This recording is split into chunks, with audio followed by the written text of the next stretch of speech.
অপেক্ষাকে আমি আজও ছাড়তে পারিনি। হ্যাঁ, অপেক্ষার কথাই বলছি।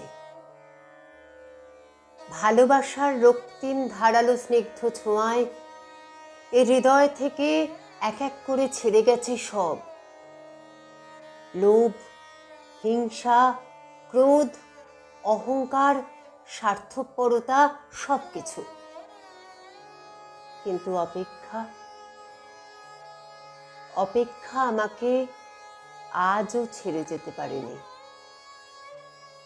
আমি ভালোবাসার জন্য সবকিছু ছেড়েছি, শুধু অপেক্ষা ছাড়া। অপেক্ষাকে আমি আজও হৃদয়ের গহীনতম অংশে অবরুদ্ধ করে বেঁচে আছি। অনেকেই বলে অপেক্ষা হচ্ছে শুদ্ধতম ভালোবাসার প্রকাশ। ভালোবাসতে সবাই পারে, কিন্তু সবাই প্রিয়তমার জন্য অপেক্ষা করতে পারে না।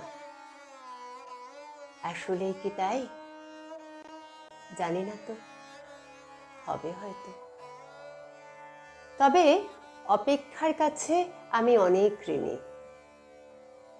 প্রিয়তমার জন্য অপেক্ষা আমাকে পাখির মতো সহজ হতে শিখিয়েছে, শিশুর মতো অনাবিল হতে শিখিয়েছে, আকাশের মতো বিশাল হতে শিখিয়েছে, ফুলের মতো স্নিগ্ধ সুন্দর হতে শিখিয়েছে। অপেক্ষা আমাকে সাগরের নীল জলরাশির মতো গভীর হতে শিখিয়েছে, প্রকৃতির মতো স্বচ্ছ হতে শিখিয়েছে, সোনালী সন্ধ্যার মায়াবী মৌনতার মতো নিবিড় হতে শিখিয়েছে। শেষ পর্যন্ত অপেক্ষা আমাকে কবিতার মায়াবী অনিন্দ ভুবনের কাছে নিয়ে গেছে। হৃদয়ের মধ্যে প্রতি মুহূর্তে অপেক্ষাকে পুষে রাখা কি কঠিন, অথচ আমি সেই কাজটি করে যাচ্ছি প্রতি মুহূর্তে কি নিদারুণ আনন্দের সাথে।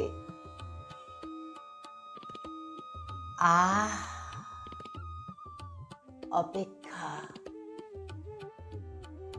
তুমি কত বেদনাদ্র সুন্দর।